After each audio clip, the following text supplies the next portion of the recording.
Haleluya, haleluya. Yesu Kristo ashimwe, ndabasuhuje mu izina rya Yesu.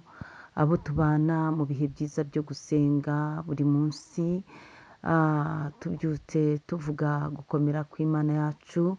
Uyu munsi twongeye guhereza Imana icyubahiro, iby'imbaraga z'amaboko yayo ikora. Imana ikomeje kukwimana, nanjye yaranyimanye. Ni ukuri uyu munsi dufite ibihamya by'uko Imana igira neza. Imana rero ni umukozi w'umuhanga. Imana ni Imana yuzuye urukundo n'imbabazi no gukiranuka. Imana ishimwe. Hereza Imana icyubahiro. Nagusuhuzaga mwene data aho uherereye hose, abari hamwe nanjye hano mu gihugu cyacu cy'u Rwanda, abari ku migabane itandukanye y'isi, inshuti zanjye by'umwihariko. Yesu Kristo ashimwe, Yesu ashimwe, Yesu ashimwe. Imana yacu ihabwe icyubahiro. Ndagusuhuje rero wowe mu Kristo tubana mu bihe byiza byo gusenga mu itorero Elayono Mountain Church mu Rwanda. Wowe tubana muri uyu mwanya w'ibatuye, ndavuze ngo Imana iguhe umugisha, Imana ikunezeze, Imana ikwishimire, Imana ikurebe neza. Mwa kino gitondo dukomeje kuba mu bihe byiza byo gusenga, dukomeje kwinginga Imana, Imana ishimwe. Turi muri teme igira iti ubuzima bufite umwuzuro, Imana ishimwe. Muri kumwe na Bishop Leonira, umushumba w'itorero Elayono Mountain Church mu Rwanda. Ubuzima bufite umwuzuro nibwo nkwifuriza. Ndifuza ko wabaho mu buzima bufite umwuzuro. Iyo ikintu kituzuye, tuvuge nk'iyo ushyize icyayi mu itasi, iyo kituzuye kiba kigeze hagati, kiba gicagase. Rero icyo ikintu kituzuye kiranahubangana, ndetse umuntu ashobora no kukinyuraho ntamenye ko harimo ikintu. Ariko mu izina rya Yesu, Imana igushyiremo ubuzima bufite umwuzuro. Nawe wifuze kugira ubuzima bufite umwuzuro, Imana ishimwe. Iyo ubuzima bufite umwuzuro buba bwuzuye rwose, ndetse n'umuntu abasha kureba nk'icyo gikombe kirimo icyayi, ugahita umenya ngo iki cyayi ni mukaru, iki cyayi ni icyayi cy'amata, iki cyayi se cyangwa se iki gikombe gifite umwuzuro kirimo ikintu runaka. Imana nishimwe. Icyo nkwifuriza ni ukugira ubuzima bufite umwuzuro. Izina ry'Imana yacu rihabwa icyubahiro. Nyemerera rero dusome ijambo ry'Imana, ariko twabanza tukareba ibintu bitatu. Umuntu ufite ubuzima bufite umwuzuro, ubuzima bufite umwuzuro buba bugizwe n'ibintu bitatu. Icya mbere ni umubiri muzima. Ufite umubiri muzima, iyo umuntu avuze ngo umuntu afite umubiri muzima, ni umubiri udakoreshwa ibyaha. Uwo mubiri uba ari muzima. Umubiri udakoreshwa ibyaha ntabwo uba wuzuyemo ibiyobyabwenge. Umubiri udakoreshwa ibyaha ntabwo uba wuzuyemo ubusambanyi, ubusinzi. Mbese umubiri udakoreshwa ibyaha uba ari umubiri muzima. Uwo mubiri uba ari muzima n'imbere y'Imana rwose. Uwo mubiri uba ari muzima, kandi uwo mubiri muzima niwo uzahindurwa ubwo Yesu Kristo azerekanwa ku bicu. Uwo mubiri niwo uzambikwa ubundi bwiza bw'Imana, ngo uko Yesu azerekanwa asa, niko natwe tuzaba dusa. Tuzambara ubwiza bw'Imana. Ubwo bwiza bw'Imana rero buzambikwa umubiri muzima. Muri iyi si umuntu ufite umubiri muzima, umubiri udakoreshwa ibyaha, Imana ishimwe cyane. Icya gatatu, uwo muntu ubuzima bufite umwuzuro buba bufite imibereho mizima. Imana ishimwe. Umuntu ufite imibereho myiza, imibereho myiza ni umuntu ugira igihe agira ibihe byiza byo gusenga, kenshi akagirana n'Imana ibihe, ugagira umwiherero wo kubana n'Imana. Uwo muntu aba afite imibereho myiza. Iyo mibereho ye myiza irangwa no guca bugufi no kubaha Imana n'urukundo rwo gukunda bene se.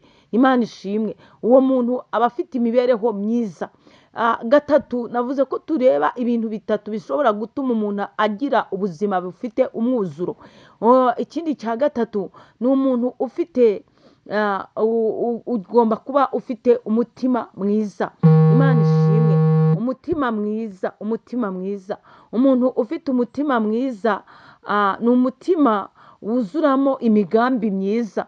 Uwo muntu ufite rero umutima mwiza agira imigambi myiza, ashishikarira gusenga, gushaka Imana, agambirira ibyiza ku bantu ndetse akifuza n'ibyiza. Imana ishimwe, uwo muntu aba afite ubuzima bufite umwuzuro. Izina ry'Imana yacu rihabwa icyubahiro.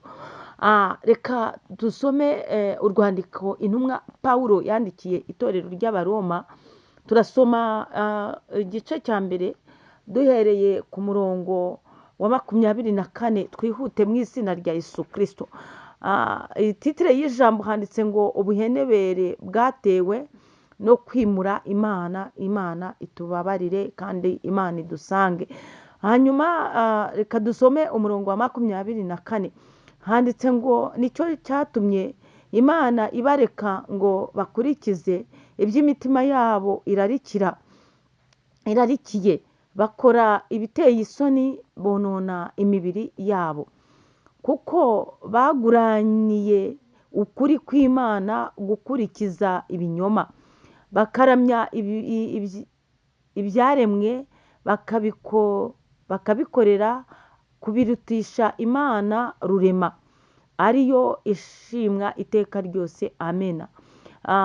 Nicyo cyatumye Imana ibarekera kurarikira ibyonona, ndetse bigeza ubwo abagore babo bakoresha imibiri yabo uburyo bunyuranye n'ubwo yaremewe. Imana itubabarire.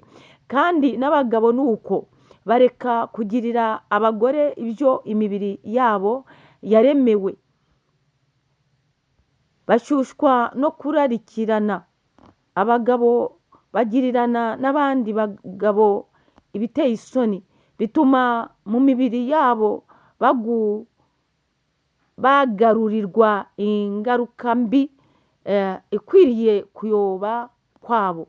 Kandi ubwo banze kumenya Imana, nicyo cyatumye Imana ibareka ngo bagire imitima yabaye akahebwe, bakora ibidakwiriye.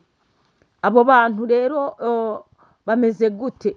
Nawe niwisanga aha hantu ngeze mvuga, wihutire gusaba Imana imbabazi, wihutire kwihana no gusenga.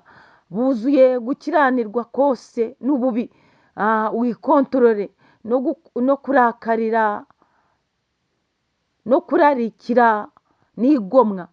Buzuye n'ishyari n'ubwicanyi n'intonganya n'ubugambanyi no gukina ku mubyimba no gusebaniriza mu byongorerano.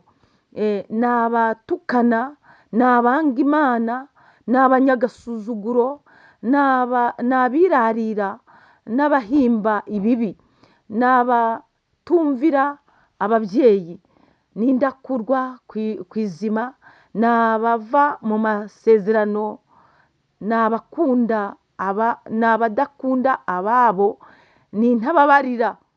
Imana itugiriye neza.